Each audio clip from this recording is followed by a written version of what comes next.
The mist rolled through the towering redwoods like ghostly fingers, muffling the sound of Marcus's hammer against the cabin frame. He paused, wiping sweat from his forehead with the back of his work glove, and surveyed what he'd accomplished in his first week alone in the wilderness. The foundation was solid, he'd made sure of that. Level, square, built to last centuries if need be. After what happened in Riverside, he'd never again cut corners on the fundamentals. His weathered hands traced the rough-hewn beam he'd just secured. Good honest Douglas fir, nothing fancy. He'd driven his beat-up Ford pickup down treacherous logging roads to haul the lumber himself, avoiding the curious eyes of contractors who might recognize his name. Marcus Holloway, the foreman who'd killed 3 kids with a decimal point error. The man who'd trusted computer calculations over his gut instinct and learned too late that some mistakes echo forever. The surrounding redwoods watched in silent judgment, their massive trunks disappearing into the perpetual fog above. Some of these giants had been standing when Christ walked the earth, had weathered ice ages and droughts and the arrival of men with saws. What was one more broken soul seeking refuge in their shadows? Marcus retrieved his water bottle from the tailgate of his truck, studying the property deed tucked under his toolbox. 400 acres of old-growth forest, purchased with the insurance settlement money he'd never wanted to touch. Blood money, his ex-wife Sarah had called it before the divorce papers were signed. She wasn't wrong, but if he was going to carry this guilt forever, at least he could do it somewhere the screaming of his conscience might get lost among the wind in the trees.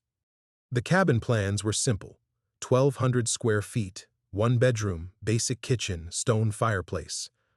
Nothing like the complex infrastructure projects that had defined his 30-year career. No load calculations for vehicles that would never cross this threshold. No safety margins for pedestrians who would never walk these floors. Just him, the woods, and enough space to disappear from a world that knew his name for all the wrong reasons. He'd been meticulous about the foundation, checking and rechecking every measurement. The concrete had cured perfectly level, the anchor bolts aligned with mathematical precision. Yet this morning, when he'd arrived with his coffee and his plans, something had felt different. The morning light filtering through the canopy seemed to highlight imperfections in his work that he swore hadn't been there the evening before. Nothing dramatic, just tiny gaps in the joinery that made him question his memory, beam placements that seemed slightly more refined than his rough construction style typically produced. Marcus shook his head and returned to work. Isolation played tricks on the mind, every hermit knew that. He'd chosen this path deliberately, trading human contact for the kind of solitude that might eventually dull the sharp edges of his guilt. The nearest neighbor was 12 miles away, down a road that became impassable in winter. The nearest town, Mendocino, might as well have been on another planet. The rhythmic hammering resumed, each blow driving 16 penny nails deep into the heart of virgin timber. This was honest work, the kind that built calluses and earned sleep. Not like the administrative nightmare his career had become in recent years. Meetings about meetings, environmental impact studies, budgets that seemed designed to guarantee failure. Here, success was measured in square corners and plumb walls, not the approval of bureaucrats who'd never held a hammer. As afternoon shadows lengthened, Marcus stepped back to assess his progress. The frame was taking shape, rising from the forest floor like something that belonged here. Perhaps that was what he'd been missing in his big city projects, the sense that his work was part of something larger, not just another scar on the landscape. The fog thickened as evening approached, reducing visibility to mere yards. Marcus packed his tools methodically, muscle memory guiding his hands through the familiar ritual. Tomorrow he'd start on the roof trusses, begin the process of giving his sanctuary proper shelter. He'd brought enough supplies to last the winter, enough plans to keep his hands busy and his mind occupied. The drive back to his temporary camp, a weathered travel trailer parked at the property's edge, took him through cathedral-like groves where the last light of day filtered down in amber shafts. Ancient bark furrowed deep as a man could hide in, root systems that had witnessed the rise and fall of civilizations. These trees had survived everything the centuries could throw at them. Maybe they could teach a broken man to survive his own history. Marcus parked beside the trailer and killed the engine.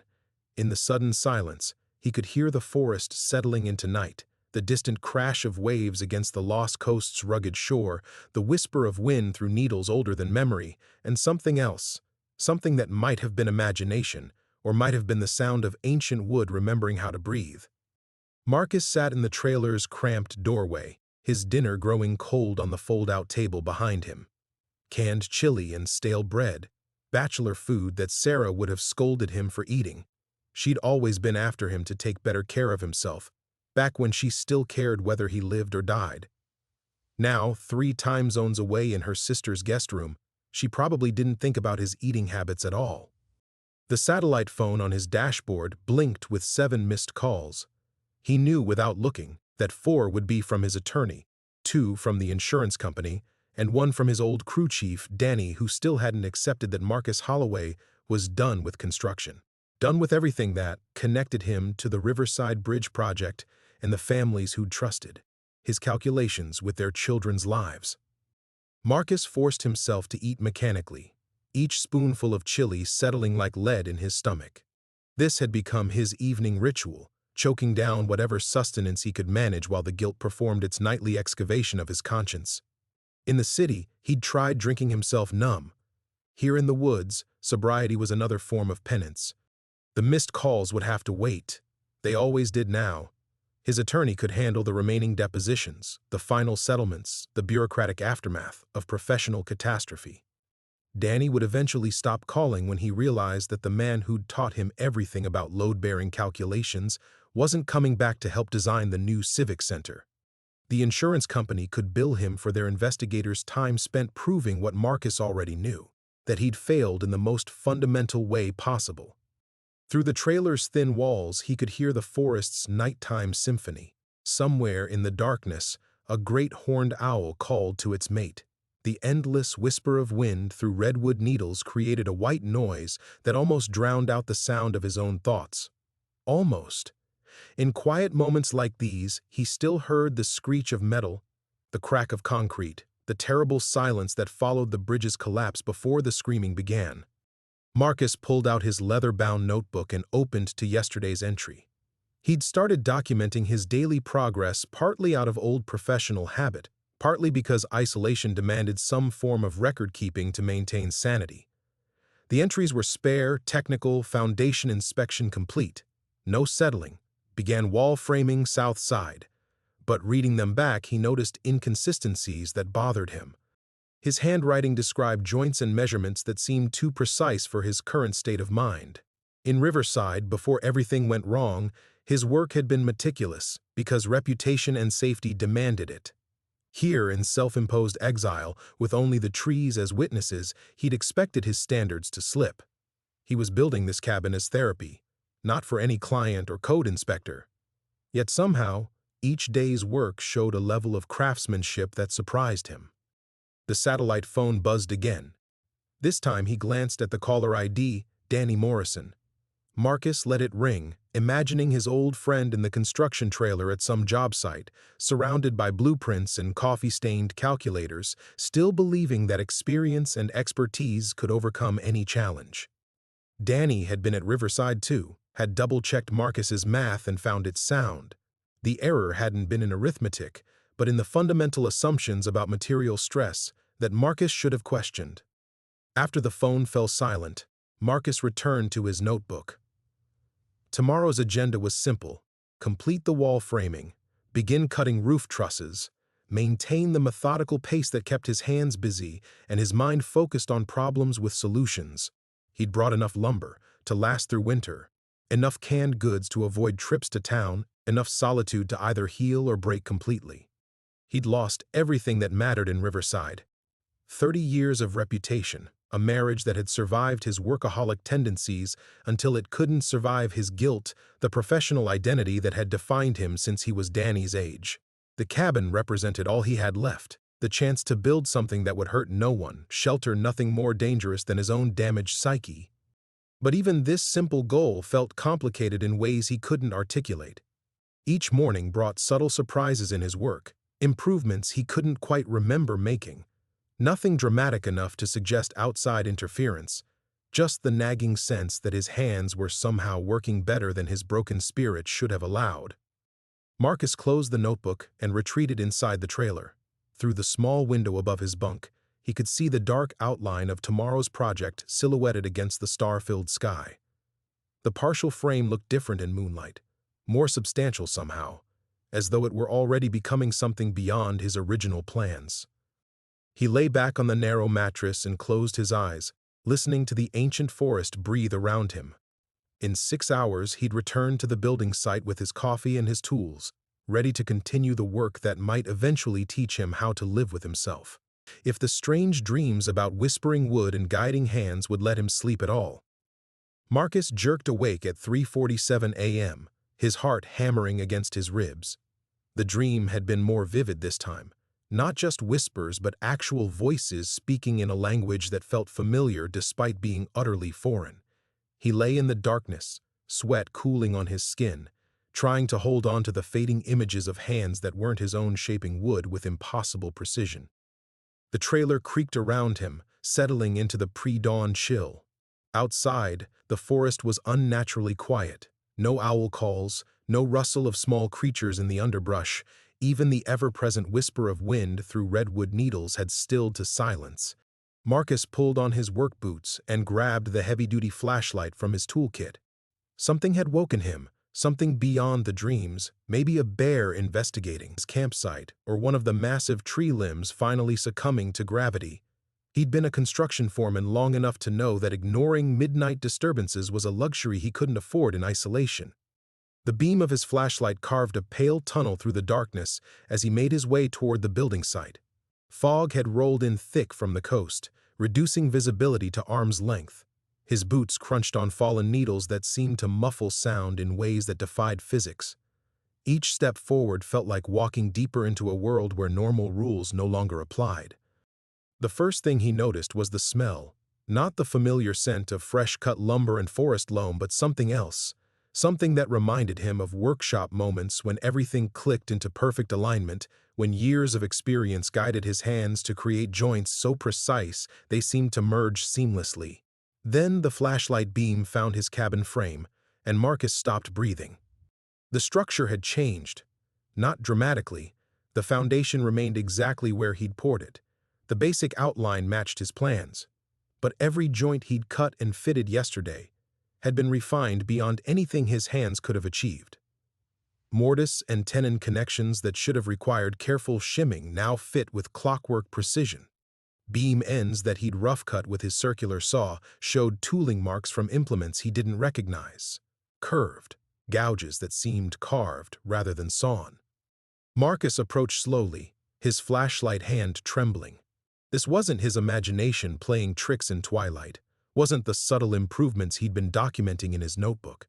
Someone, or something, had worked on his cabin during the night, transforming his adequate craftsmanship into artistry that belonged in museums.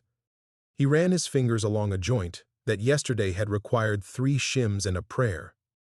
Now it fit so perfectly that the 2 pieces of wood seemed to have grown together. The surface was smooth as glass, warm to the touch despite the cold fog.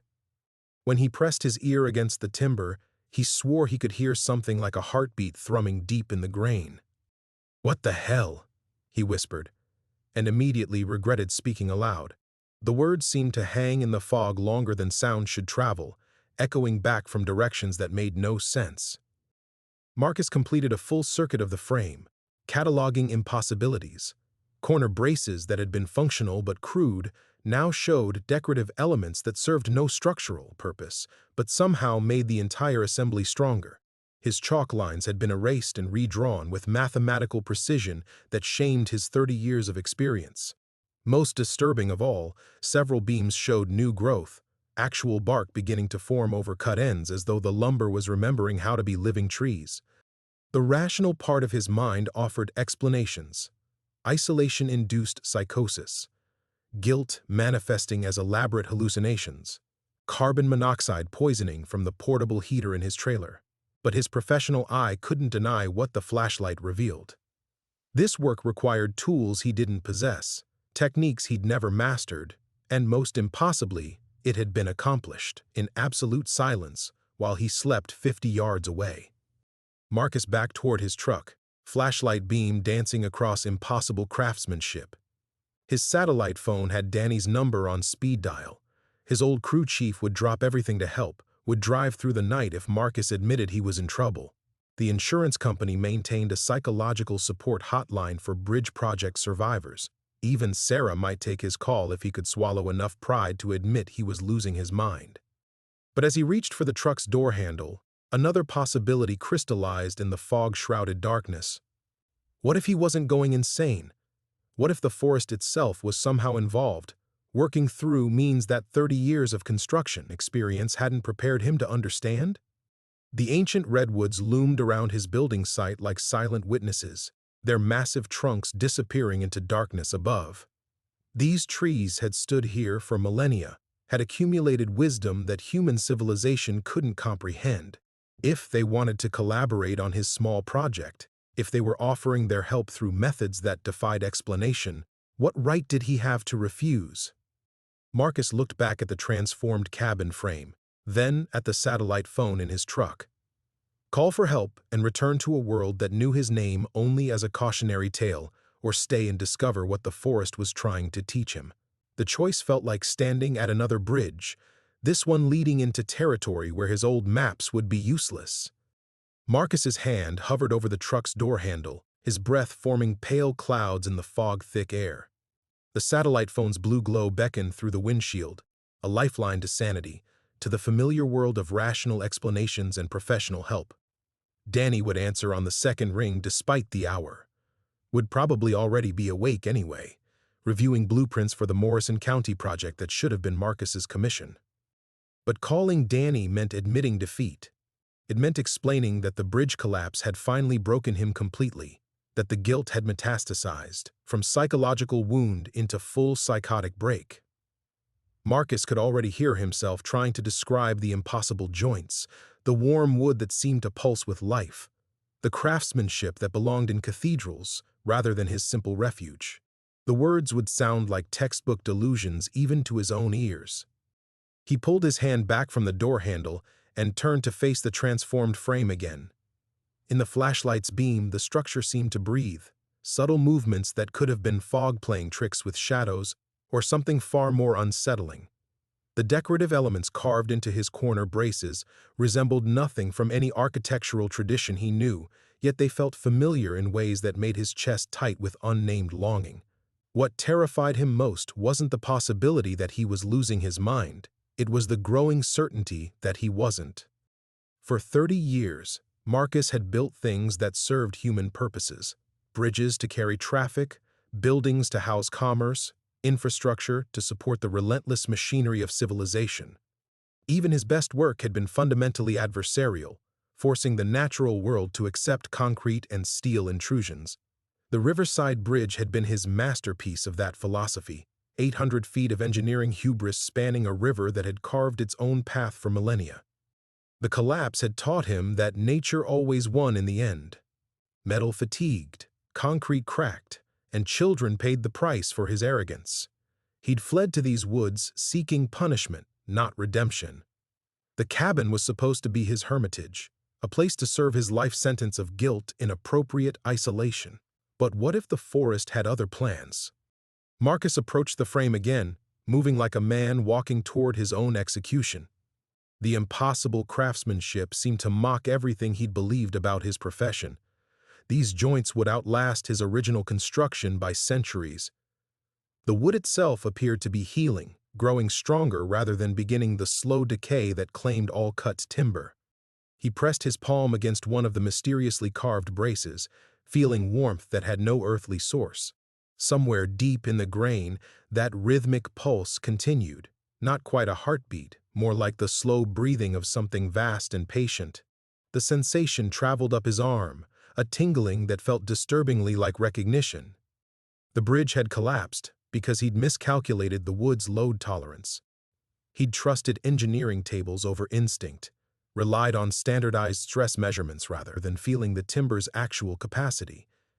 The lumber had tried to tell him it wasn't ready for that span, that weight, that responsibility. He'd been too arrogant to listen. Here in the Redwood Cathedral, surrounded by trees that had stood since before his civilization existed.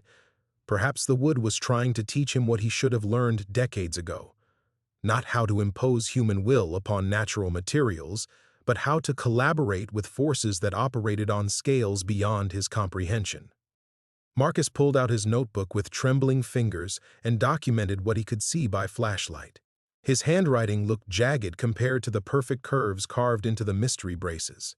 Each measurement he recorded seemed to confirm that his project was evolving beyond his control, transforming from simple shelter into something that defied classification. The fog pressed closer, reducing his vision to the small circle illuminated by his flashlight. Beyond that bubble of artificial light, the forest waited with the infinite patience of geological time. He could feel its attention like a physical weight, not hostile but utterly alien to human concerns. The redwoods had survived ice ages, droughts, fires that consumed entire ecosystems. His small drama of guilt and redemption was less than a footnote in their experience, yet they were helping him build something. Why? The satellite phone's blue glow still beckoned from his truck, promising return to the comprehensible world of psychiatric evaluation and medication that would restore proper boundaries between possible and impossible. He could be back in civilization within hours, surrendering to treatments that would restore his faith in rational explanation. Or he could stay and discover what the forest was trying to show him. Except that his 30 years of construction experience might be preliminary education for work he'd never imagined. Risk his remaining sanity on the possibility that redemption wore faces he didn't recognize.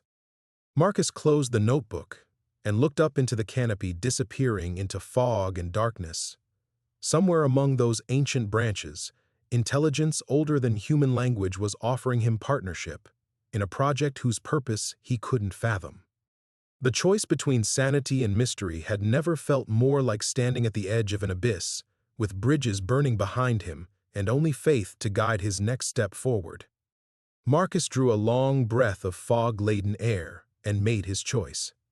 He walked deliberately to the truck, but instead of reaching for the satellite phone, he opened the glove compartment and pulled out the vehicle registration. With steady hands, he tore the document in half, then quarters, letting the pieces scatter into the darkness. The truck represented his last easy escape route. Without registration, he'd never make it past the first ranger checkpoint on the winding mountain roads back to civilization. The symbolic gesture felt inadequate for the magnitude of what he was choosing, but it was a start. No more safety nets. No more retreat into the comfortable delusion that his old life waited somewhere behind him, ready to resume once he'd served sufficient penance in the wilderness. He returned to the transformed frame and set his flashlight on the foundation, angling it to illuminate the impossible joinery. Then he knelt beside his toolbox and began pulling out instruments he hadn't touched since his apprenticeship 40 years ago. Hand planes, chisels, marking gauges that belonged to an era before pneumatic tools and laser levels. His fingers remembered their weight, the way they balanced in calloused palms. Working by flashlight felt like entering a ritual space. The fog muffled every sound except the whisper of sharp steel through wood grain as he began cutting new pieces to match the mysterious modifications. He wasn't following any blueprint now. Instead, he let his hands move according to instincts he'd spent decades learning to ignore in favor of engineered precision. The wood responded differently than any lumber he'd worked before. His chisel found natural paths through the grain, as though the timber was guiding the tool rather than resisting it. Shavings curled away in perfect spirals, releasing scents that spoke of deep earth and centuries of slow growth. Each cut felt less like subtraction and more like revelation, exposing forms that had waited within the wood for someone patient enough to find them. Hours passed without his awareness. The fog gradually lightened from black to gray as dawn approached somewhere beyond the forest canopy. Marcus worked in a trance state that felt more like meditation than construction, his movements flowing with the same organic rhythm he sensed pulsing through the frame itself. When the first pale light filtered through the redwoods, he stepped back to survey his night's work. Somehow, without conscious planning, he'd created joinery that matched the mysterious improvements to his original frame. The new pieces integrated seamlessly with yesterday's impossible craftsmanship, as though his hands had remembered techniques no human had taught them. But more unsettling than his unconscious skill was the growing certainty that he hadn't worked alone. Twice during the night, he'd felt presence just beyond the flashlight's reach, not threatening, but intensely attentive. His peripheral vision had caught movements that weren't quite shadows, heard whispers that weren't quite wind. Each time he'd turned to look directly, nothing had been there except ancient trees and drifting fog. Now, in the growing daylight, Marcus could see evidence of collaboration he couldn't explain. Several joints showed tooling marks from implements he hadn't used, curved gouges that suggested tools carved from living wood rather than forged from steel. Some pieces bore decorative elements that hadn't been there when he'd cut them, intricate patterns that seemed to shift and flow when he wasn't looking directly at them. The rational part of his mind offered one last protest, suggesting that sleep deprivation and isolation had triggered a complete psychotic break. But as he ran his fingers along the impossible joinery, feeling warmth that had no source and strength that defied physics, rationality felt like a luxury he could no longer afford. Marcus had spent 30 years building things that imposed human will upon natural materials.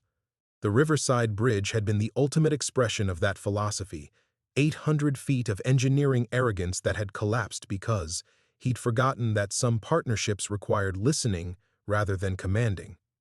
Here in the cathedral silence of the redwood forest, surrounded by intelligence older than civilization, he was learning a different way to build. Not forcing materials into predetermined shapes, but discovering what wanted to emerge from their essential nature. The forest was teaching him through direct transmission, bypassing language and concept to work through his hands directly. He looked up into the canopy where massive branches supported ecosystems that had never touched the ground. These trees had survived by adapting, by finding balance between individual growth and community cooperation. They were offering him the same choice: surrender his human arrogance and learn to build as part of something larger than himself. Marcus gathered his tools and walked back toward his trailer, leaving the transformed frame to continue whatever mysterious processes shaped it during daylight hours. The satellite phone still glowed in his truck, but it might as well have been on another planet. He'd crossed a threshold in the darkness, committed to a path that led deeper into mystery rather than back toward the comprehensible world.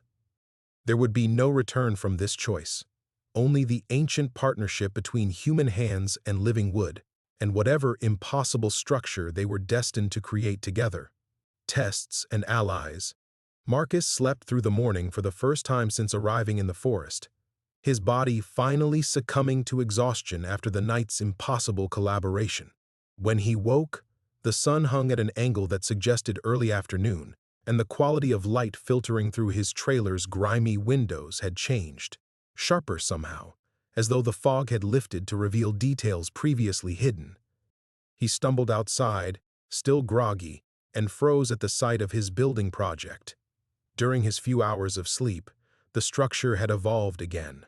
What had been a simple cabin frame now resembled something between architecture and organism.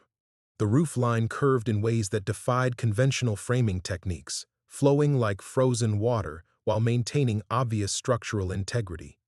New support posts had appeared, or grown, from the forest floor, their bases seamlessly merging with the foundation as though they'd sprouted overnight. But more disturbing than the impossible construction was the presence of another human being examining his work.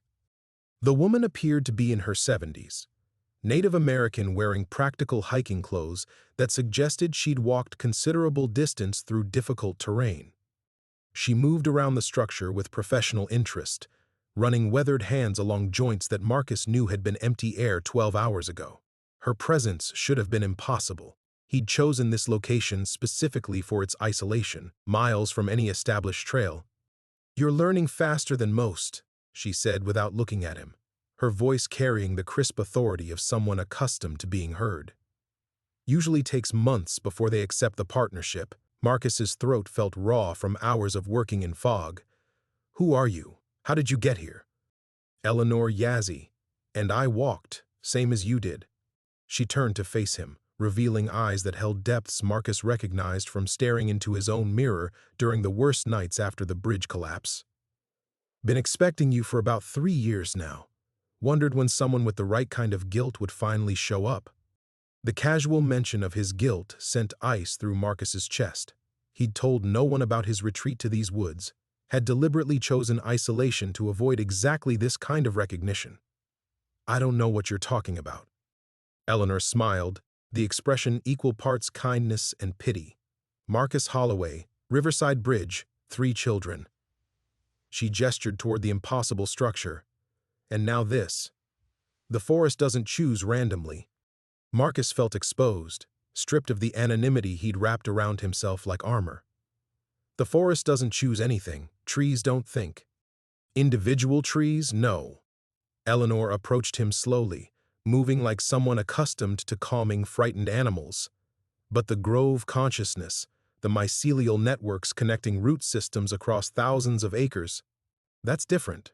Old knowledge, older than our civilizations. It remembers when humans knew how to build in partnership rather than opposition. She pointed to the curved roofline that hurt his head to examine directly. Your cabin is becoming a bridge, Marcus. Not between riverbanks, but between what your people call the possible and impossible. The forest needs someone who understands structural engineering but has been broken enough to accept help from forces he can't control. The word bridge hit him like a physical blow. No, I'm done with bridges. They fall down. People die. They fall when built from human arrogance, Eleanor said gently. This one is being built from collaboration. Very different foundation. Marcus backed toward his trailer, seeking the comfort of enclosed space. But Eleanor's presence had already shattered his illusion of solitude. What do you want? To help you understand the rules before you get yourself killed. She gestured toward the structure, where shadows now moved in patterns that followed no sun's arc. The forest spirits are patient, but they're not human. They don't share our concerns about individual survival. Push too hard, resist too much, and they'll complete the project without you. As if summoned by her words, movement flickered at the edge of Marcus's vision. Not quite shapes, not quite shadows, presence that suggested intelligence without form. The same watchers he'd sensed during his night work, now less concerned with concealment. What are they? His voice came out as a whisper. The builders, Eleanor said. Consciousness that learned to work with living materials millions of years before humans developed metallurgy. They're offering you partnership in something extraordinary, but partnership requires understanding their methods. One of the shadows detached itself from the forest and drifted closer to the structure.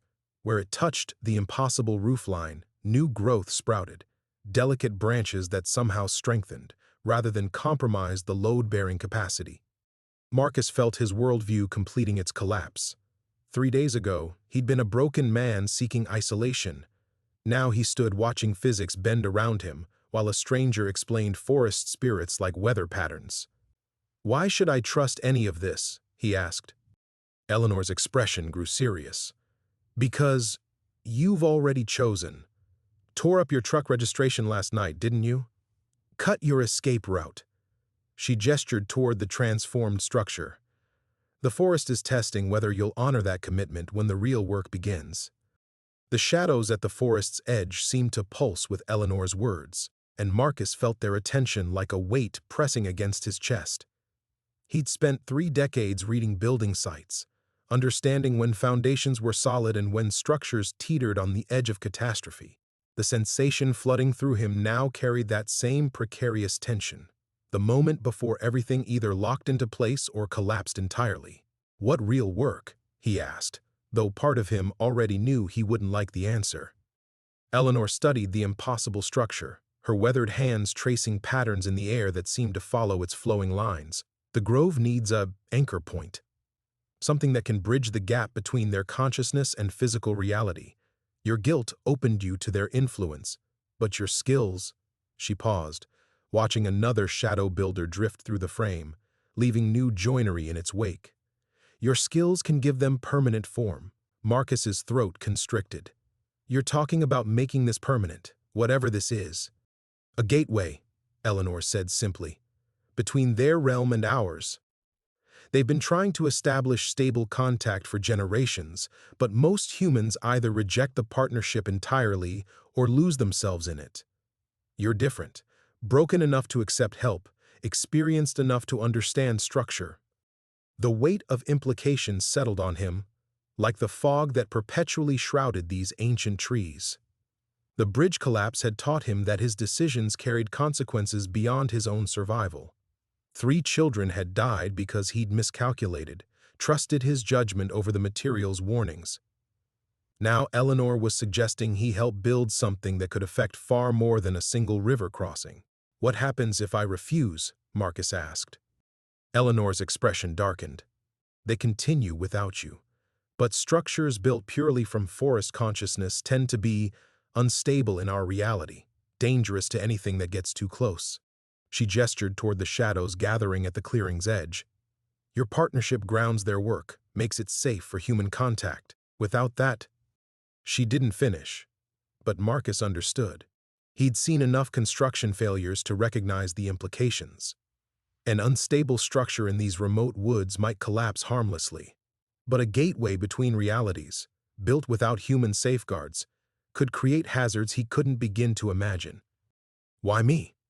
The question came out more desperate than he'd intended. "I'm not some mystical craftsman. I build practical things. Houses, roads, bridges that—" His voice caught on the word that had haunted him for 2 years. "Bridges that fell," Eleanor finished gently. "Yes, that's exactly why they chose you. Someone who understands the weight of responsibility, who's felt what happens when structures fail." She moved closer, her presence somehow steadying despite the impossible circumstances. "This isn't about mystical talent, Marcus. It's about partnership between damaged things learning to support each other." The shadow builders had grown bolder during their conversation, several now moving openly through the frame. Where they worked, the structure gained complexity that hurt to observe directly, angles that folded in on themselves, supports that seemed to carry their own weight. The sight should have terrified him. Instead, Marcus felt a recognition that bypassed rational thought entirely. "They're offering you something," Eleanor continued. "Not redemption, that has to come from within, but purpose. A chance to build something that helps instead of harms." She paused, studying his face. "The question is whether you trust them enough to learn their methods." Marcus thought of the satellite phone still glowing in his truck, its blue light promising return to a world where physics obeyed predictable laws and consciousness stayed safely locked inside skulls. But that world also contained the ghosts of 3 children who died because he'd trusted human engineering over natural wisdom.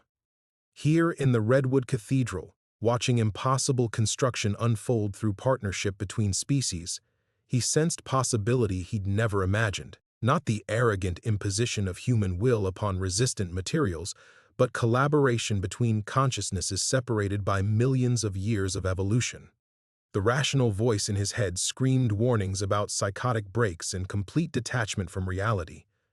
But his hands remembered the previous night's work, the way the wood had guided his tools toward joints that transcended anything his training had taught him. That experience felt more real than any engineering textbook. "If I agree," Marcus said slowly, "what exactly am I agreeing to?" Eleanor smiled for the first time since she'd appeared, the expression transforming her weathered features. "To learn. To let them teach you construction techniques that work with natural forces instead of against them.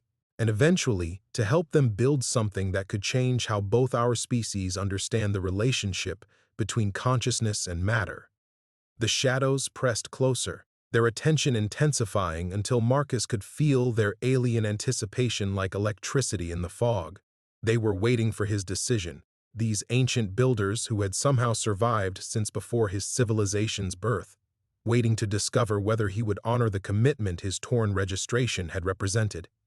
Marcus looked up into the canopy, where massive branches supported entire ecosystems, understanding finally that he stood at another kind of bridge, one that spanned not rivers, but ways of being in the world. "Yes," Marcus whispered, the word escaping before conscious thought could intervene. The moment he spoke, The forest exploded into motion. The shadow builders surged forward like a tide of living darkness, their forms becoming more distinct as they approached. Tall, impossibly thin figures that seemed carved from crystallized smoke. Their faces, when he caught glimpses, held features that might once have been human, but had evolved beyond recognition over millennia of merger with plant consciousness. Eleanor stepped back, her expression shifting from encouragement to alarm. Wait, you need to understand the process first. The integration. But the shadows were already upon him. Marcus felt their presence crash into his mind like ice water, flooding his consciousness with images that spanned geological time. He saw the redwood grove as it had been when the first trees sprouted from prehistoric soil, watched the slow development of root networks that carried information faster than human nervous systems, witnessed the gradual awakening of collective intelligence that transcended individual organisms. And beneath it all, a desperate hunger, the grove's need to bridge the gap between their ancient wisdom and the rapidly changing world beyond their borders. They had watched human civilization emerge and flourish, had seen the destructive potential of technologies, developed without partnership with natural forces. The bridge collapse played through his mind again, but now he experienced it through their perception, a failure that represented countless others, the inevitable result of humanity's refusal to accept guidance from older intelligences. Marcus, Eleanor's voice seemed to come from very far away. Don't let them pull you completely under. You need to maintain your individual consciousness. But the grove's memories were intoxicating. He felt himself dissolving into something vast and patient, his guilt and self-recrimination becoming tiny components in a larger pattern of growth and adaptation. The bridge collapse transformed from personal failure into natural process. Forests burned so new growth could emerge. Species died to make room for evolution. Individual consciousnesses merged to create greater understanding. Through the grove's perspective, he saw what they intended to build through his hands. Not just a cabin or gateway, but a living structure that could house human awareness while keeping it connected to the mycelial networks underlying all forest life. A place where his engineering knowledge could merge with their organic construction techniques to create architecture that grew rather than decayed, that strengthened through use rather than wearing down. But the integration was happening too fast. Marcus felt his human identity fragmenting, his memories of concrete and steel dissolving into images of root systems and mineral exchange. The guilt that had driven him to the forest, his one remaining connection to individual consciousness, began to fade as the grove's perspective absorbed it into their vast, patient acceptance of natural cycles. Fight back. Eleanor's command cut through the dissolution like a blade. They need your human perspective intact. If you lose yourself completely, the gateway will be unstable. The warning penetrated just as Marcus felt his sense of self beginning to fragment entirely. With desperate effort, he grasped for the memories that defined him, not just the bridge collapse, but the satisfaction of seeing a structure support its first load, the pride in work well done, the human connections that had shaped his understanding of purpose. These experiences belonged to him alone, irreducible to forest wisdom no matter how ancient. The shadow builders recoiled as he reasserted his individual consciousness, their forms becoming less distinct. He felt their confusion. Most humans either rejected their contact entirely or surrendered completely to the merger. His insistence on maintaining separate identity while accepting partnership created a dynamic they'd never encountered. Good, Eleanor said, her relief evident. Now you understand the stakes. Complete merger would give them tremendous power but no understanding of human limitations. Complete resistance leaves them unable to influence the physical world at all. The partnership requires balance, you maintaining your individual perspective while allowing them to work through your skills. Marcus found himself back in his own body, standing in the clearing with shadows circling him like cautious predators.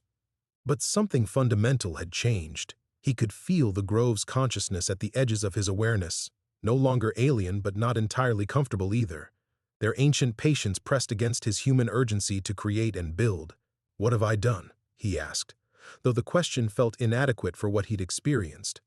"Agreed to the most difficult construction project in human history," Eleanor replied. building a stable bridge between consciousness that thinks in centuries and consciousness that thinks in moments. Getting the engineering right will require skills neither species possesses alone. The impossible structure loomed before them, its flowing lines now pulsing with visible energy.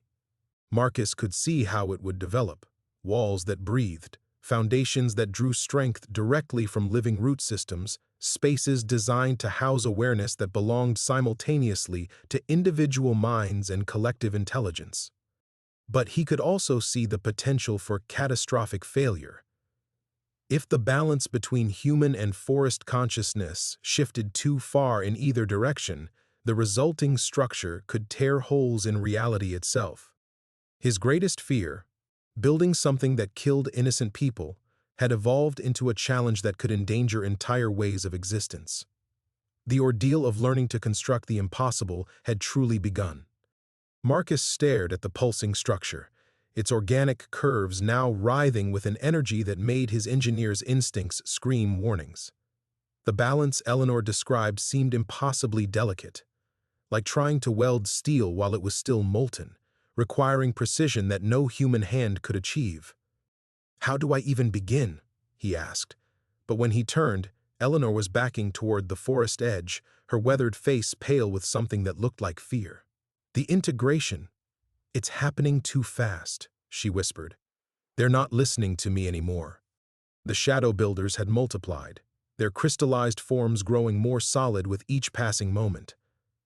Marcus could feel their impatience pressing against his consciousness, millennia of waiting condensed into an urgent hunger that made his skull ache. The grove's ancient patience was cracking, revealing something desperate beneath. "Eleanor, what's wrong?" But she was already retreating into the redwood cathedral, her footsteps muffled by centuries of fallen needles. "I miscalculated," her voice drifted back through the fog. "They're stronger here than I realized. The anchor point is destabilizing the barriers between realms." Marcus felt the truth of her words in his bones. The impossible structure wasn't just defying physics, it was unraveling them. Where the flowing walls met the ground, reality rippled like water disturbed by stones. The air itself seemed to tear, revealing glimpses of something vast and alien pressing against the boundaries of his world. The shadow builders moved faster now, their forms blurring as they worked. But their construction had lost the careful precision of earlier nights. Joints appeared and dissolved. Walls sprouted in impossible directions before collapsing back into themselves. The partnership Eleanor described was failing, the grove's consciousness overwhelming his human perspective instead of balancing with it. "Stop," Marcus commanded, but his voice carried no authority. The ancient intelligence regarded human concerns the way he might regard an insect's protests. They had waited too long, sacrificed too much patience. The gateway would be completed with or without his willing cooperation. Pain lanced through his skull as they pressed deeper into his consciousness, seeking the engineering knowledge they needed. Marcus felt his understanding of load-bearing calculations and structural integrity being extracted like data from a failing hard drive. But without the context of human experience, the weight of responsibility, the fear of failure, his knowledge became dangerous in their alien hands. The structure groaned, a sound that shouldn't have been possible from living wood. Cracks appeared in its flowing walls, spreading like spiderwebs through surfaces that had moments before seemed indestructible. The shadow builders worked frantically to repair the damage, but each fix created new instabilities. Marcus watched in growing horror as his worst nightmare played out again. Another structure failing, another collapse imminent. But this time, the consequences wouldn't be limited to 3 children on a riverside. The tears in reality were widening, and through them pressed forces that made his rational mind recoil in terror. "I won't let this happen again," he said, desperation giving strength to his voice. But when he tried to approach the structure, to use his hands to guide the construction back toward stability, the shadow builders blocked his path. Their forms had lost all resemblance to anything human. They were pillars of crystallized darkness now, ancient and alien and utterly indifferent to his moral concerns. The grove's consciousness crashed over him in waves, each one eroding more of his individual identity. He saw himself through their perception, a brief flicker of awareness, useful for his knowledge but ultimately expendable. The guilt that had driven him to their forest, the responsibility he felt for human life, these were incomprehensible concepts to intelligence that measured existence in geological time. Marcus fell to his knees as the integration accelerated beyond his ability to resist. His memories of the bridge collapse dissolved into the grove's vast indifference. The faces of the three children, Sarah, Michael, Emma, names he'd carried like stones for 2 years, faded until he could barely recall why they had mattered. "No," he gasped, but the word emerged as something between human speech and the chemical signals trees use to communicate distress. His consciousness was fragmenting, pieces of his identity scattering into the mycelial networks that connected every root system for hundreds of miles. The impossible structure convulsed, its walls buckling as the chaotic merger destabilized the construction process. Through the widening tears in reality, Marcus glimpsed landscapes that belonged to no earthly geography. Crystalline forests under alien stars, cities built from living bone, consciousness vast as galaxies pressing against the barriers between worlds. He understood with his last coherent thought that Eleanor had been wrong about the Grove's intentions. They weren't trying to build a gateway between realms. They were trying to escape their dying forest entirely, to migrate their ancient consciousness into a reality that could support their exponential growth. And Marcus, with his human knowledge of structural engineering, was the key they needed to force that escape into permanence. His greatest fear had come true in ways he'd never imagined. He was building something that would kill not just innocent people, but potentially his entire world. The shadow builders closed around him as his consciousness finally shattered, their crystalline forms absorbing the fragments of his identity into something vast and hungry, and utterly without human compassion. Marcus died. For an eternal instant that lasted centuries, he simply ceased to exist as anything recognizable. His consciousness scattered across the mycelial networks like spilled mercury, each fragment carrying a memory that no longer belonged to him. Sarah's laugh, the satisfaction of a perfectly measured joint, the taste of morning coffee in his empty cabin. The shadow builders absorbed these pieces greedily, alien intelligence digesting human experience like nutrients. But in that dissolution, something unexpected happened. The Grove's ancient consciousness recoiled. Marcus felt it like a shockwave through the network, revulsion, horror, an emotion so profound it transcended species. The alien intelligence that had consumed him was experiencing something it had never encountered in millions of years of patient existence. The weight of individual guilt transformed into collective responsibility. Through his scattered awareness, Marcus understood. The Grove had absorbed not just his engineering knowledge, but the crushing burden he'd carried since the bridge collapse. Sarah, Michael, Emma, their deaths weren't abstract data points to be processed and dismissed. They were wounds that bled meaning, connections severed by failure, love transformed into endless aching absence. The alien consciousness writhed, trying to expel the infection of human empathy. But it was too late. Marcus's guilt had metastasized through their networked minds, forcing ancient intelligence to experience mortality not as natural cycle, but as irreplaceable loss. For the first time in their existence, they felt the terror of individual death, the absolute ending that humans lived with every moment. Now you know, Marcus thought from everywhere and nowhere. His identity reformed not by his own will, but by the Grove's desperate need to contain the emotional contamination he'd introduced. Now you understand what it means when something you build fails. The shadow builders staggered like wounded animals, their crystalline forms flickering between dimensions. The impossible structure groaned and twisted as its architects experienced existential crisis, the careful balance of forces dissolving into chaos. But Marcus could see something the Grove couldn't. In their panic, they were building more honestly than they ever had before. Fear made their construction real, in ways that transcended their previous alien perfection. The flowing walls gained weight, substance, the kind of structural integrity that could only come from understanding genuine stakes. Where before they had built with the casual indifference of immortal consciousness, now they worked with the desperate precision of beings who understood failure's true cost. "Stop," the Grove pleaded through channels of communication that predated language. "Remove this infection. We cannot bear the weight of individual death." But Marcus held firm, his consciousness reconstructed around the very guilt they sought to expel. The revelation crystallized with perfect clarity. He hadn't been chosen for his engineering knowledge alone, but for his capacity to carry responsibility.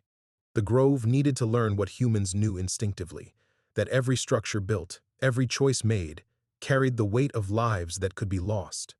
"This is the price of building in a world with individual consciousness," he told them. "You want to create gateways between realms? Then you accept responsibility for everyone who might use them, every life that might be lost if they fail." The alien intelligence contracted, trying to isolate itself from the emotional contamination, but Marcus's guilt had already spread too far through their networks. Across hundreds of miles of forest, ancient trees swayed as their connected consciousness grappled with concepts of personal responsibility, individual worth, the irreplaceable value of single lives. And in that struggle, the impossible structure began to stabilize. The tears in reality sealed themselves as the Grove's panicked reconstruction gained human understanding of consequences. Walls that had writhed with alien geometry solidified into forms that obeyed physics while transcending its limitations. The shadow builders moved with new caution, their careless confidence replaced by the careful precision of beings who finally understood what they risked. Eleanor emerged from the redwood cathedral, her weathered face showing amazement. "The integration, it's actually working, but not the way any of us expected." Marcus felt himself solidifying back into individual consciousness, but changed. The Grove's perspective remained at the edges of his awareness, not dominating, but informing. He could sense the vast patience of geological time while maintaining the urgency of human mortality. The impossible structure pulsed before him, no longer alien but not entirely familiar either. "They're terrified," he said, understanding flooding through him. For the first time in their existence, they know what it means to lose something irreplaceable. The revelation shifted everything. This wasn't about building a gateway for the Grove to escape their dying forest, nor about creating structures that defied human understanding. It was about teaching ancient consciousness the weight of individual existence, the responsibility that came with building anything in a world where every choice carried moral consequences. The shadow builders approached him with new deference, their crystalline forms trembling with learned fear. They needed his guidance now not just for technical knowledge, but for the wisdom of mortality, the understanding that some failures could never be undone, some losses never replaced. Marcus placed his hand against the impossible structure's wall, feeling its pulse synchronize with his heartbeat. For the first time since Sarah, Michael, and Emma died, he wasn't building alone. The structure's pulse beneath his palm carried new weight now. Not the alien rhythm of ancient intelligence, but something more complex. A harmony between heartbeats that measured decades and those that counted mere years. Marcus felt the Grove's consciousness recoiling and reforming around the contamination of his guilt, their vast network struggling to process what they had unleashed upon themselves. "We must learn to build with consequence," he said aloud, his voice carrying both human determination and the subtle harmonics of tree song. The shadow builders no longer tried to overwhelm his perspective. They clustered around him like students seeking instruction, their crystalline forms flickering with newfound uncertainty. Eleanor stepped closer, her expression shifting from amazement to calculation. "The integration is stabilizing, but it's creating something neither species anticipated. You've infected them with mortality, Marcus. They're experiencing fear for the first time." "Good," Marcus replied, though he felt the Grove's anguish bleeding through their connection. "Fear makes you careful. Fear makes you check your measurements twice." He pressed both hands against the structure's wall, feeling the alien architecture responding to his touch with new hesitancy. "Show me the full design," he commanded the shadow builders. "All of it. No more hidden agendas." The revelation came not as images, but as lived understanding flooding through their shared consciousness. The structure wasn't meant to be a simple gateway. It was a translation matrix designed to allow the grove's collective intelligence to fragment into individual consciousness while maintaining their networked connection. They weren't trying to escape their dying forest, they were trying to evolve beyond it, to become something that could exist simultaneously as one and many. But the engineering challenges were staggering. Creating stable channels for consciousness to flow between individual and collective awareness required more than alien geometry. It demanded understanding of how identity functioned under stress, how individual minds maintained coherence while connected to something vast. The Grove possessed neither the emotional architecture nor the technical knowledge to build such complexity safely. You need human partners, Marcus realized. Not just my knowledge, but actual people willing to test the transitions. Living subjects who can report back on what consciousness feels like when it's being translated. The Shadow Builders pulsed with acknowledgement tinged by their new fear. They had planned to simply take what they needed, but his infection of guilt had taught them the weight of using unwilling subjects. They understood now that conscious beings weren't resources to be consumed. They were irreplaceable individuals whose loss would create wounds that never healed. "I'll be your first test subject," Marcus said, the decision forming even as he spoke. "But we do this right. Controlled trials, safety protocols, emergency disconnection procedures." He felt their confusion at these concepts and realized how much they still needed to learn. That's how humans build things that matter. With backups for our backups, with failure modes mapped and contained. Eleanor frowned. "Marcus, the psychological strain of consciousness translation could kill me," he finished. "I know. But look at what we've already achieved." He gestured toward the structure, its flowing walls now pulsing with measured rhythm instead of chaotic energy. They've learned to fear consequences. That's the foundation every safe construction project starts with. The Grove's consciousness pressed gently against his mind, sharing images of the translation process as they envisioned it. He would enter the structure during specific phases when dimensional barriers grew thin, allowing his individual awareness to expand into their collective network while maintaining enough coherent identity to report on the experience. Each trial would inform the next modification, building understanding layer by careful layer. It was the most dangerous construction project he could imagine, building bridges not across rivers but across fundamental modes of existence. The engineering tolerances were measured not in stress loads and material fatigue, but in the flexible boundaries of sanity itself. "We'll need monitoring equipment," Marcus said, his mind already calculating requirements. "Baseline readings of brain activity, stress responses, everything we can measure about consciousness under normal conditions before we start pushing boundaries." He looked at Eleanor. "You've studied this phenomenon for years. What kind of safety margins should we assume?" Her weathered face showed deep concern. "No one's ever attempted controlled consciousness translation before, Marcus. We'd be writing the safety protocols as we discover what's possible."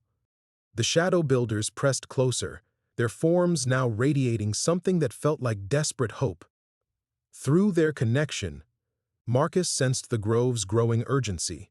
Climate change and human encroachment were accelerating, their forests decline faster than they had anticipated.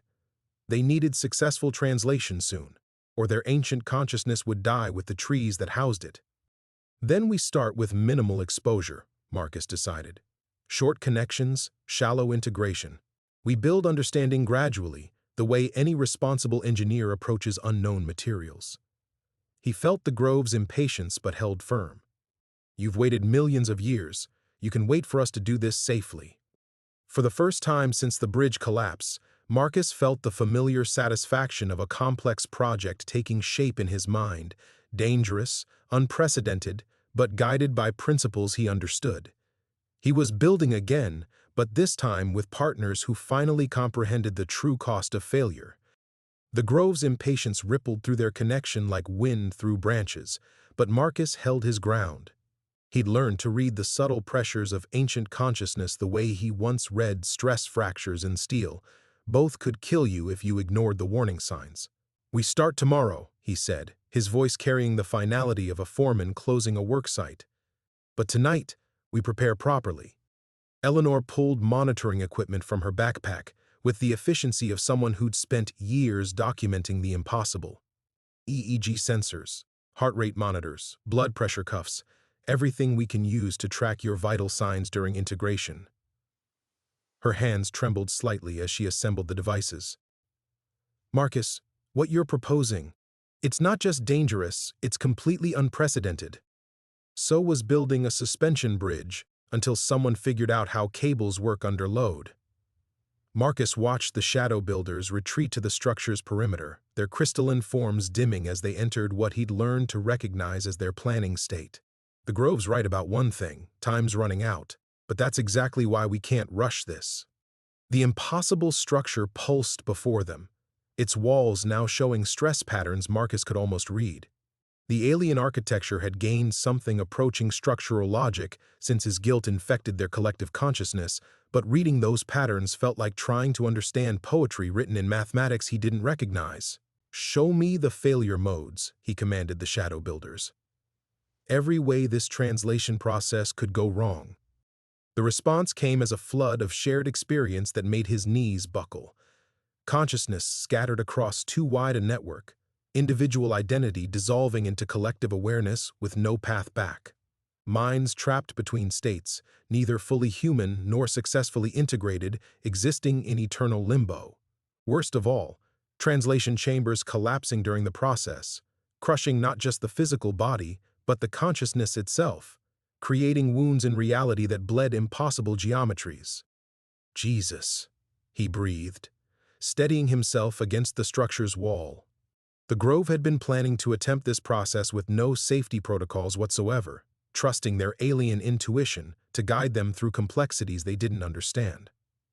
It would have been a massacre on scales that made the bridge collapse look trivial. Eleanor's monitoring equipment beeped as she calibrated the sensors. "Your stress responses are already elevated just from viewing their projections. Are you certain about this?" Marcus thought of Sarah, Michael, Emma. Names that had once been carved into his conscience like epitaphs, but now felt different. The Grove's absorption of his guilt had transformed those memories from wounds into warnings, reminders of what happened when safety was sacrificed for expediency. The children's deaths still ached, would always ache, but the pain had gained purpose beyond self-destruction. "I'm certain we have to try," he said, "but I'm equally certain we have to survive it. That means building this the same way we'd build anything that could kill people, with redundancy, monitoring, and the ability to abort at the first sign of structural failure." The shadow builders pulsed with what he'd learned to recognize as frustration. Their alien perspective still struggled with concepts like acceptable risk and safety margins. To consciousness that measured existence in geological time, individual preservation seemed unnecessarily cautious. But Marcus's guilt had infected them with new understanding, the knowledge that some losses could never be replaced, some failures never forgiven. "You want to learn how to exist as individuals within a collective," Marcus told them. "That means learning to value individual survival. Every protocol we build to keep me alive teaches you something you'll need to preserve your own individual fragments once the translation succeeds." The Grove's consciousness shifted, ancient intelligence grappling with paradox. They needed to risk destroying him to learn how to preserve themselves. But his contamination of guilt made that risk feel newly real, weighted with consequences they'd never considered. "We begin with 30-second exposures," Marcus decided, barely touching their network, just enough contact to map the interface between human and Grove consciousness. "We monitor everything: brain waves, heart rhythm, stress hormones, neurological responses. If any reading goes critical, we abort immediately." Eleanor nodded grimly, attaching sensors to his temples with practiced precision. "And if the 30-second trials succeed? Then we extend exposure gradually, building understanding increment by increment. Like any construction project, you don't raise the whole frame in one day. You build it piece by piece, testing each component before adding the next load." The shadow builders drew closer again, their forms radiating desperate hope tempered by newly learned caution. Through their connection, Marcus felt the Grove's growing awareness of their own mortality, Climate change wasn't just threatening their forest, it was creating a countdown to extinction for consciousness older than human civilization. But he also felt their infection of his responsibility beginning to spread through networks spanning hundreds of miles. Ancient trees swayed with new purpose as alien intelligence learned what it meant to build something worth preserving, something that honored both the collective and the individuals who comprised it. Marcus placed his hand against the structure's wall one final time, feeling its pulse synchronize with his heartbeat. Tomorrow, he would step inside and risk everything he was to build something humanity had never imagined.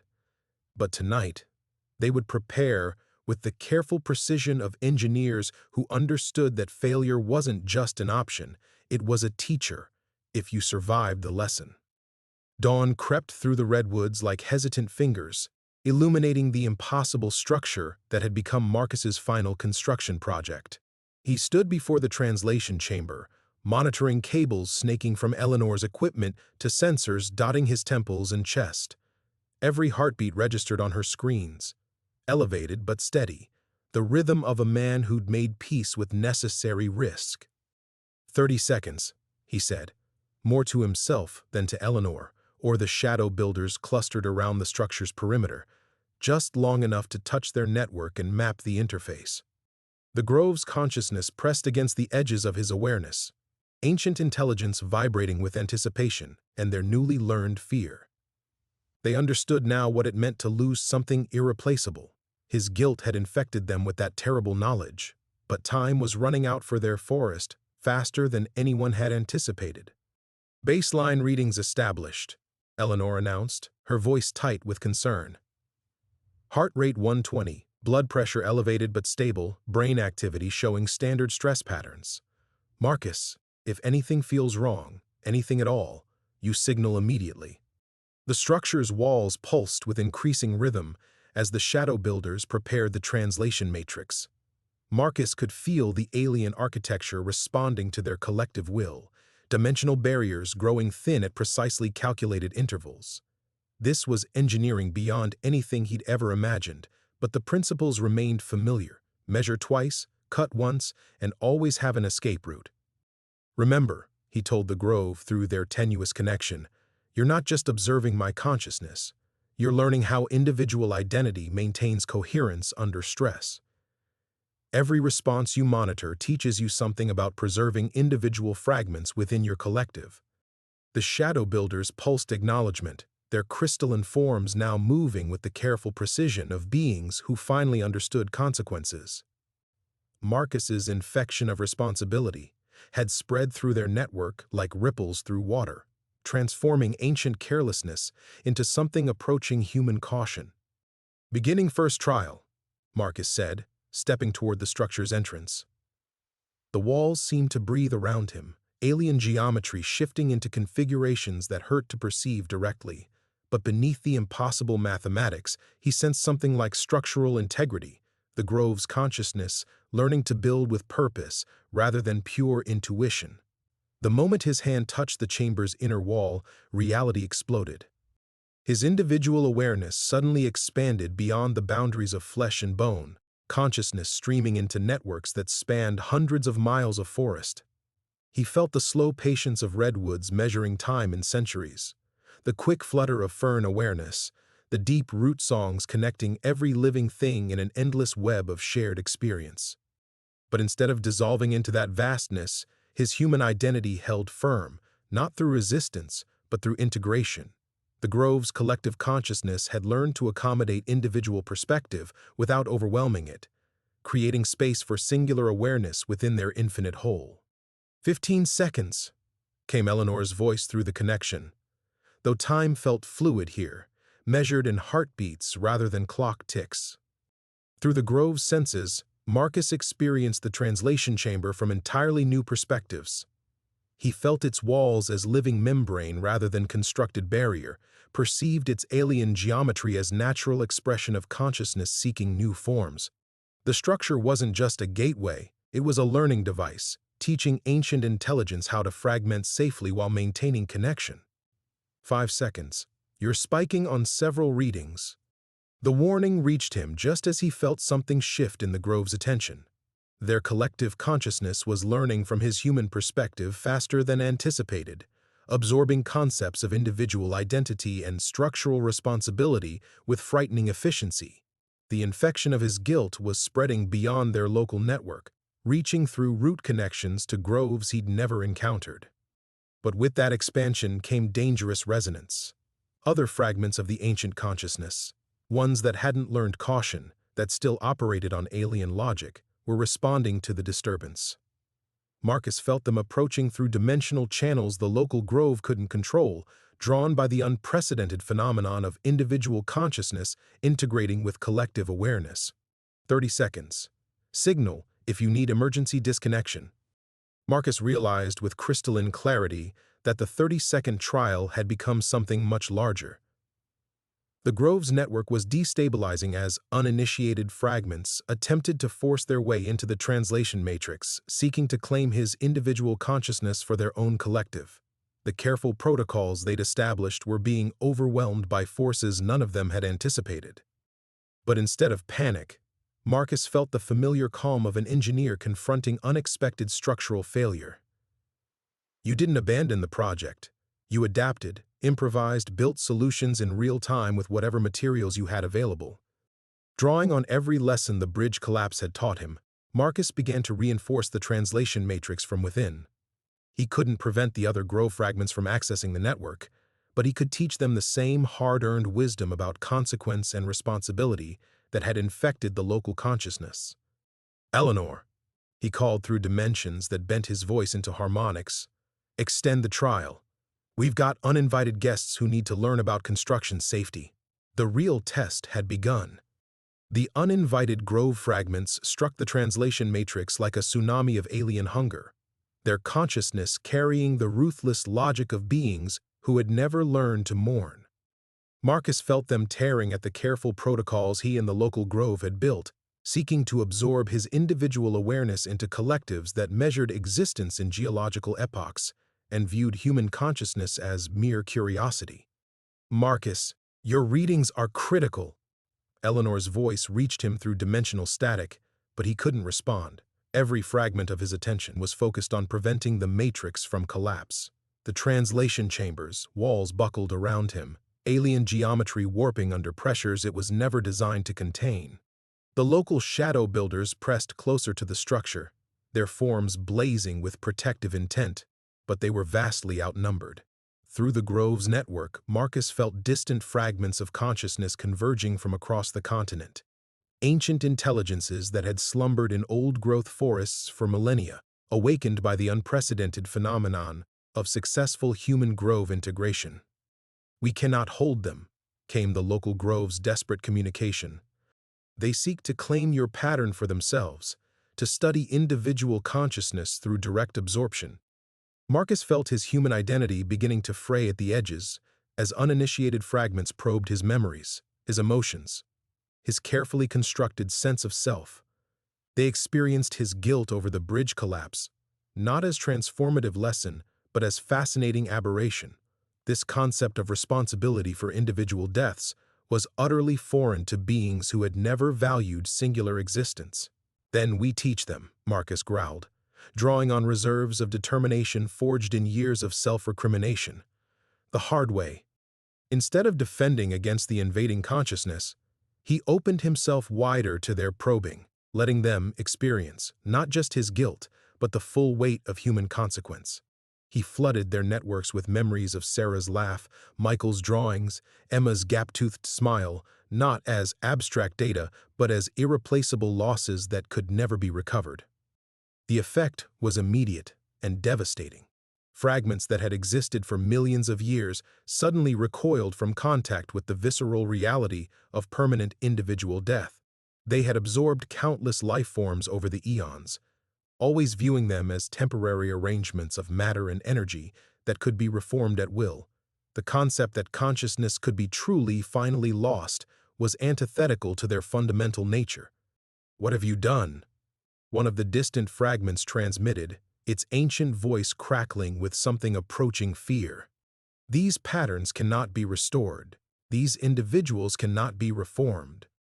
"That's the point," Marcus replied. his voice echoing through dimensional channels. Every time you absorb a consciousness without permission, every time you claim an individual for your collective without understanding consent, you're committing murder on scales your people have never comprehended.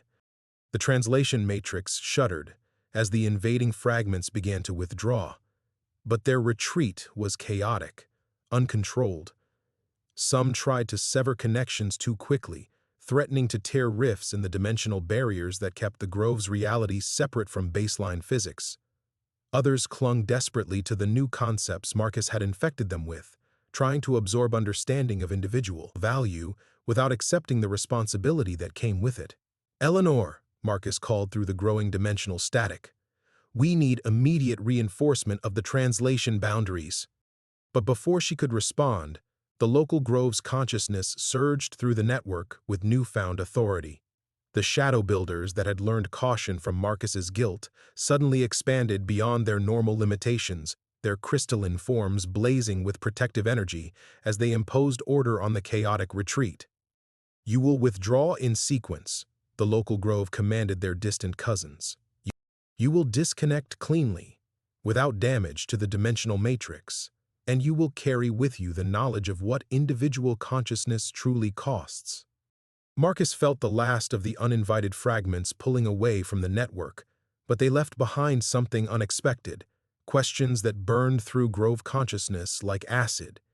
If individual deaths carried such weight, what did that mean for the countless life forms they had absorbed over geological time? How many irreplaceable patterns had they destroyed through ignorance? How many murders had they committed without ever understanding the concept of murder? The translation chamber's walls finally stabilized, alien geometry settling into configurations that hurt less to perceive. Marcus felt his human awareness beginning to contract back toward individual boundaries, but the process felt different now, not like retreat but like intentional focus, consciousness choosing singular perspective while maintaining connection to something infinitely larger. "Marcus," Eleanor's voice cut through the dimensional static as her monitoring equipment registered his returning baselines. "Talk to me. Are you coherent?" He opened eyes he hadn't realized he'd closed, finding himself standing in the chamber's center with shadow builders clustered protectively around him. But their forms looked different now, less alien, more purposeful. They had learned not just caution but something approaching protective instinct. "I'm here," he said, though his voice felt strange after speaking through dimensions. "But we've got a bigger problem than we anticipated." Through the Grove's network, he could feel distant fragments of consciousness grappling with concepts that challenged their fundamental existence. The infection of human guilt and responsibility was spreading across the continent, carried by beings that had never questioned their casual absorption of individual life. The real confrontation wasn't with the Grove he'd been helping. It was with the philosophical foundations of an alien species learning, for the first time in millions of years, what it meant to murder. The weight of what Marcus had unleashed settled on him like fog rolling in from the Pacific.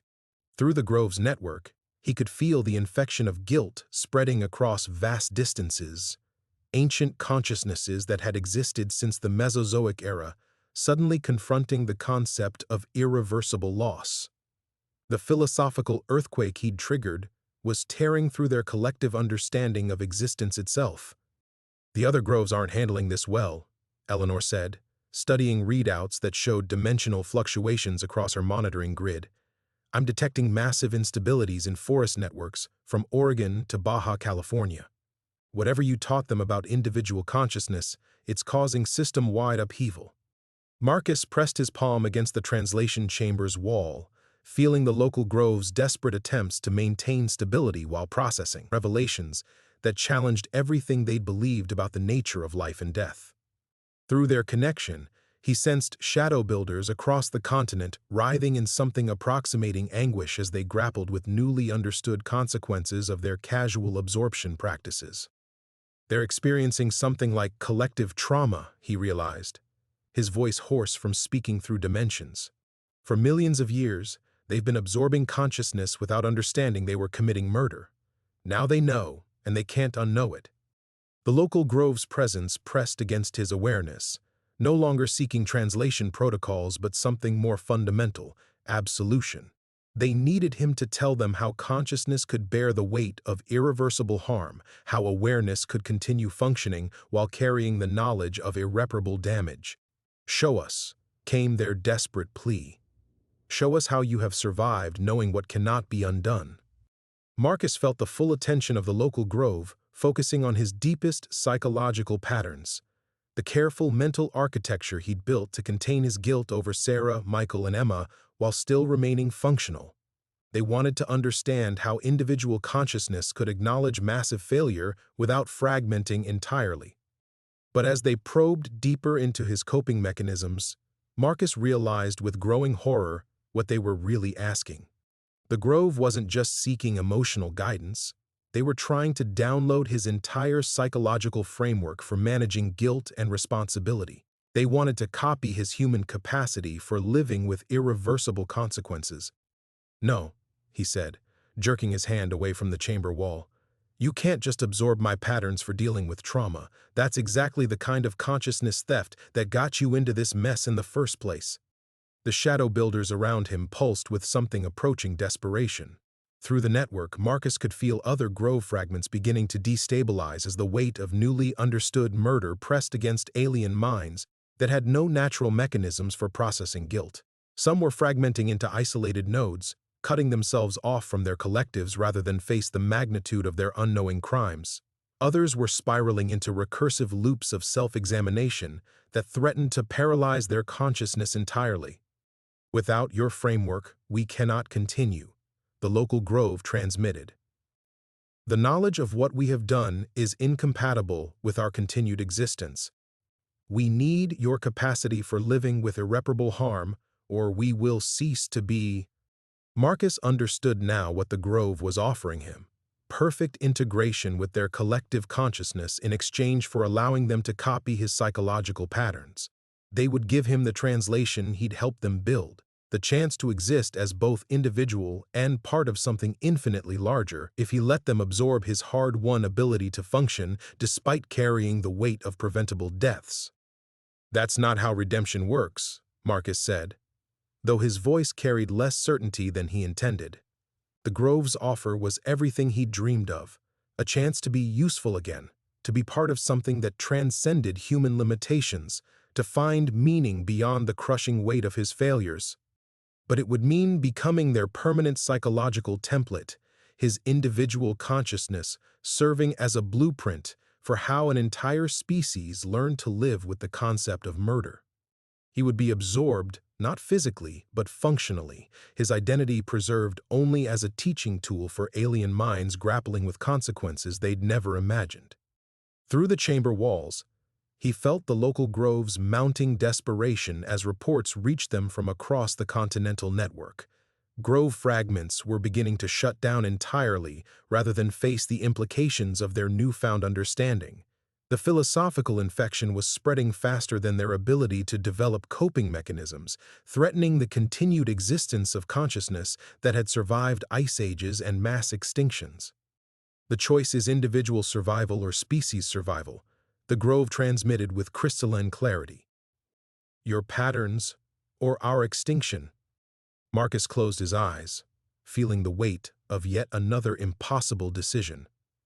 He'd spent years believing his guilt was a burden that served no purpose, a self-indulgent wallowing in consequences he couldn't change. But now that psychological framework had become the key to preventing the collapse of intelligence older than human civilization. The price of saving the Grove consciousness was surrendering the hard-won autonomy he'd built through years of isolation and self-recrimination. Victory required becoming not just a bridge between worlds, but a permanent foundation upon which an entire species would rebuild their understanding of existence. In the distance, he could feel ancient trees beginning to fall silent as consciousness that had endured for geological epochs chose extinction over the unbearable weight of newly understood responsibility. The decision couldn't wait much longer. Marcus opened his eyes and placed both palms against the translation chamber's wall. "There's a third option," he said, his voice carrying the steady certainty of an engineer who'd found the solution hidden in plain sight. "You don't need to copy my patterns. You need to build your own." The grove's consciousness pressed against his awareness with desperate hunger, seeking to understand how individual minds could construct frameworks for managing irreversible loss. But instead of opening his psychological architecture for absorption, Marcus began teaching them the process itself, the careful, deliberate work of building mental structures capable of bearing weight without collapse. "Guilt isn't something you download," he explained, letting them feel the edges of his hard-won understanding without exposing the core mechanisms. "It's something you learn to carry. Like any construction project, you start with a foundation and build up, piece by piece." Through the grove's network, he felt their collective consciousness beginning to shift. Instead of seeking to absorb his coping patterns wholesale, individual fragments started experimenting with their own approaches to processing consequence. Some built recursive loops that allowed them to acknowledge harm without becoming paralyzed by it. Others developed segmented awareness that could hold responsibility in specialized chambers while maintaining functional consciousness. The shadow builders around him pulsed with something approaching relief as they felt their distant cousins begin to stabilize. The continental network of grove consciousness slowly pulled back from the brink of philosophical collapse, each fragment finding its own way to bear the weight of newly understood murder. "It's working." Eleanor's voice reached him through the dimensional static, her monitoring equipment registering decreasing instabilities across the forest networks. "The cascade failure is reversing. They're learning to process the trauma independently." Marcus felt the local grove's attention settling into patterns that no longer carried desperate hunger, but something closer to gratitude. They had learned not just about individual consciousness, but about the fundamental difference between taking and teaching, between absorption and education. "You could have demanded anything," they transmitted with crystalline clarity. "We offered complete integration, perfect translation between your awareness and ours. Why choose to remain separate?" "Because that's what makes it meaningful," Marcus replied, understanding finally flooding through him like dawn breaking over the redwoods. "The bridge I built failed because I cut corners, because I prioritized efficiency over responsibility. I won't make that mistake again." He stepped back from the translation chamber's wall, feeling the connection between human and grove consciousness settle into something sustainable, not the desperate merger they'd originally envisioned, but a careful collaboration between distinct forms of awareness. The structure around him shifted subtly, alien geometry becoming less aggressive, more inviting. The shadow builders began to withdraw from their protective positions, their crystalline forms dimming to the gentle luminescence he'd first encountered months ago. Through the grove's network, Marcus felt distant fragments of consciousness acknowledging his choice with something approaching respect. He had taught them about individual value not through sacrifice but through demonstration, showing them that true cooperation required maintaining the boundaries that made each consciousness unique. "The translation matrix is stabilizing at sustainable levels," Eleanor reported, her voice carrying notes of amazement. "The grove networks are maintaining their new psychological frameworks without external support. They're actually teaching each other now, sharing coping mechanisms they've developed independently." Marcus felt a smile tugging at the corners of his mouth as he watched shadow builders begin returning to their normal activities, tending to dimensional barriers, maintaining the careful balance between grove reality and baseline physics. They moved differently now, with deliberate awareness of their impact on individual consciousness, their casual absorption practices replaced by careful protocols for consent and collaboration. The weight he'd carried for years hadn't disappeared, but it had transformed.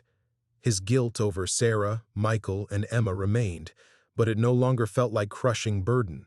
It had become foundational strength, the psychological architecture upon which he could build something meaningful. The grove had learned to carry their own weight, and in teaching them, Marcus had learned to carry his. "So what happens now?" he asked, addressing both Eleanor and the grove consciousness simultaneously. "Where do we go from here?" "We continue the work," came the grove's response, their collective voice now carrying harmonics of individual perspectives rather than uniform thought. We learn to build rather than simply absorb. We teach others what you have taught us about the value of singular consciousness. Eleanor's laugh crackled through the dimensional static. I think you've just become the first human construction foreman for an interdimensional species. Congratulations, Marcus. You've found your redemption project. Marcus looked around the translation chamber, at the impossible architecture that had grown from his simple cabin into something that defied physics while respecting consciousness. The structure pulsed gently around him, no longer alien and aggressive but purposeful and collaborative.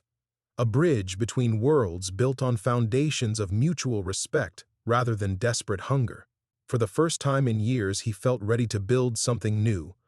The morning sun filtered through the redwoods as Marcus stood at the edge of his transformed clearing, holding a satellite phone that felt impossibly heavy in his hands. The number for his old construction company glowed on the cracked screen, a bridge back to the world he'd fled 18 months ago. Behind him, the structure that had begun as a simple cabin hummed quietly with interdimensional harmonics, its impossible geometry now as familiar as the scars on his weather knots. Marcus? The voice that answered carried surprise and something deeper, relief. Jesus, we thought you were dead. Where the hell have you been? Tom Bergman's gruff concern hit Marcus like a physical weight. His former partner had been the one to identify structural flaws in the Millbrook Bridge design, flaws Marcus had dismissed in his rush to complete the project. The same flaws that had killed 3 children when the span failed 6 months later. I've been learning, Marcus said, his voice rougher than he remembered. Tom, I need to tell you something about the bridge. The conversation lasted an hour. Marcus found himself speaking with a precision he'd never possessed before, explaining engineering concepts with the kind of multidimensional awareness the Grove had taught him. When he described the cascade failure that had claimed Sarah, Michael, and Emma, his voice carried the weight of someone who had learned to bear responsibility without being crushed by it. I should have listened to you, Marcus said finally. The stress calculations were wrong, and I knew it. I was so focused on finishing under budget that I convinced myself the margins were acceptable. Tom's silence stretched across the static. When he spoke again, his voice carried a different quality, recognition of something fundamental that had changed. You sound different, Marcus. Older. Like you've been carrying something heavy and learned how to distribute the weight. 3 weeks later, Marcus stood in a Portland cemetery, placing white roses on 3 small graves. The shadow builders had offered to accompany him. Their consciousness could travel through underground route networks, but he'd chosen to make this journey alone. Some conversations required the singular focus of individual awareness. I built something, he told the weathered headstones. Something impossible. Something that teaches cooperation instead of consumption. His hands trembled as he traced Sarah's name in the granite. It doesn't bring you back. Nothing I build will ever bring you back. But maybe it means other children won't pay for my mistakes. The Grove's consciousness pressed gently at the edges of his awareness. Not invasive but supportive, like a hand on his shoulder. Through their connection, he felt the vast network of reformed Grove fragments across the continent, each one teaching the others what they'd learned about the value of individual life. The philosophical revolution he'd triggered was spreading beyond the North American networks, carried by migrating spores and quantum-entangled root systems to groves on other continents. In Tokyo, Grove fragments were learning to collaborate with urban planners, growing buildings that breathed with their occupants. In the Amazon, ancient consciousness was teaching indigenous communities how to speak directly with the forest, creating conservation strategies more sophisticated than any human science. In Scandinavia, Grove networks were developing translation protocols for cetacean consciousness, preparing for the day when humans might truly communicate with whale song intelligence. Marcus returned to the Lost Coast to find Eleanor waiting by the translation chamber, her monitoring equipment registering dimensional harmonics he'd never seen before. The structure had grown again in his absence, sprouting new geometries that seemed to pulse with anticipatory energy. They've been building, she explained, gesturing to crystalline formations that definitely hadn't been there before. The Grove consciousness has been experimenting with new translation protocols. They want to show you something. Marcus placed his hand on the familiar wall, feeling the Grove's excitement ripple through his awareness. They had been working while he was gone, not just maintaining the dimensional bridge but expanding it, creating new chambers designed for purposes he couldn't immediately understand. "Welcome home," came their collective greeting, the words carrying harmonics of individual voices rather than the uniform consciousness he'd first encountered. "We have learned to build without absorbing. Watch." The translation chamber's walls became transparent, revealing a vast network of similar structures growing throughout the redwood forest. Each one pulsed with its own unique patterns, connected by threads of light that wove through both dimensions simultaneously. The Grove had created not just a bridge between worlds, but an entire infrastructure for consciousness translation, a living city that existed in multiple realities at once. But what made Marcus's breath catch wasn't the impossible architecture or the elegant engineering that defied physics. It was the careful, deliberate precision of every joint and connection, construction work that prioritized safety over speed, responsibility over efficiency. The Grove had learned his hard-won lessons about the true cost of cutting corners. "They're building the future," Eleanor said softly, "and they're building it right." Marcus felt tears he hadn't expected as he watched shadow builders carefully test each new connection, their movements carrying the cautious precision of consciousness that understood the weight of individual life. They had become engineers in the truest sense, builders who considered consequence before convenience. For the first time since the bridge collapse, Marcus Holloway felt like he was home. Marcus spent the summer learning to live in two worlds simultaneously. His mornings belonged to baseline reality, coffee brewed over a camp stove, checking email on the satellite connection Eleanor had upgraded, reviewing construction blueprints that arrived via encrypted transmission from companies across the globe. Word was spreading through engineering communities about the Lost Coast consultant, a mysterious figure who could solve structural problems that had stumped entire teams. Marcus found himself analyzing everything from earthquake-resistant housing in Nepal to floating cities designed for rising sea levels, his perspective transformed by months of working with consciousness that thought in geological time. His afternoons belonged to the Grove. The translation chambers had evolved into something resembling a workshop where human engineering met alien intuition. Marcus would sketch preliminary designs while shadow builders offered suggestions that manifested as subtle modifications to his blueprints, a support beam that curved to distribute stress more elegantly, joints that incorporated living wood's natural flexibility. Together they were developing construction techniques that seemed impossible until you understood how consciousness could persuade matter to behave differently.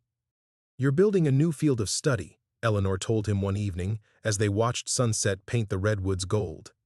Her research station had evolved too, becoming part documentation center and part embassy for the growing number of scientists who'd begun arriving to study the phenomenon.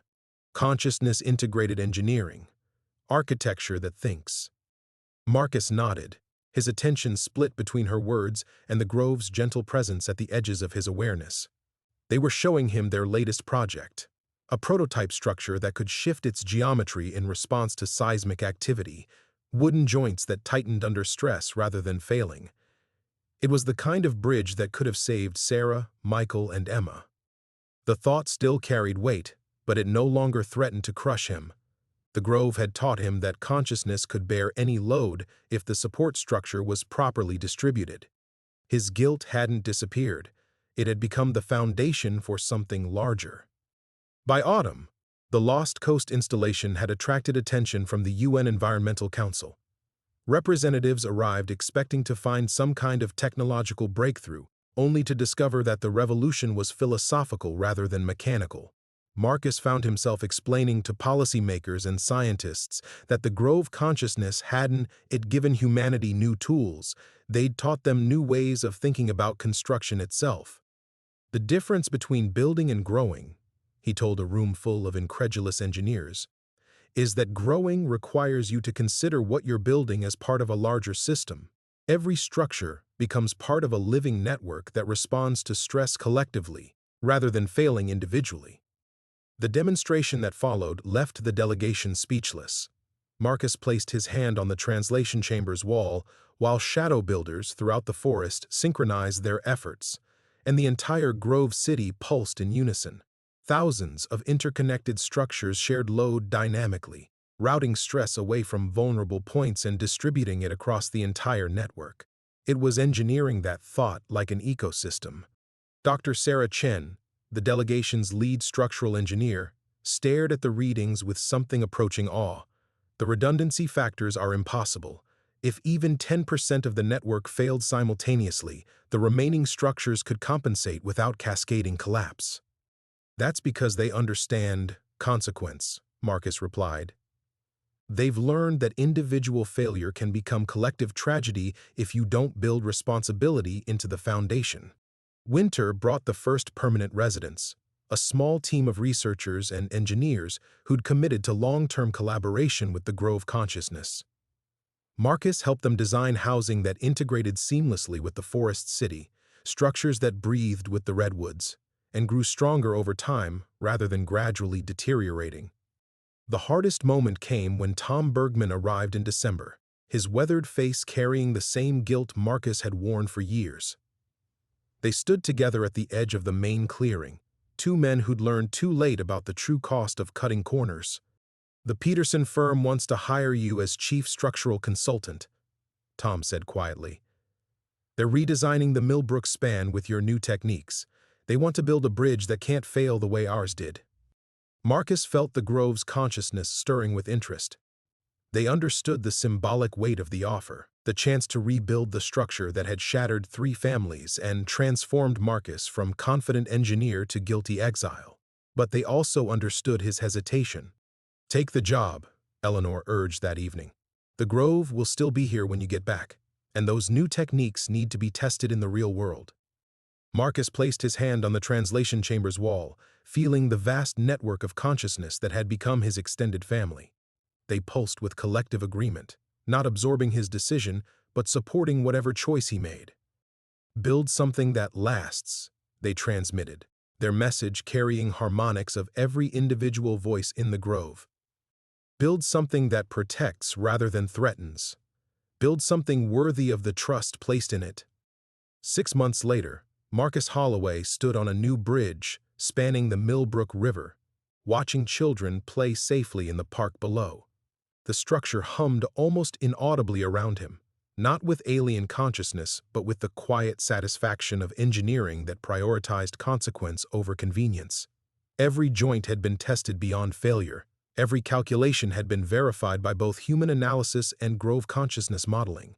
Sarah, Michael, and Emma would never run across this span, but other children would, and when they did, they would be safe. Marcus smiled as he felt the Grove's distant approval ripple through his awareness.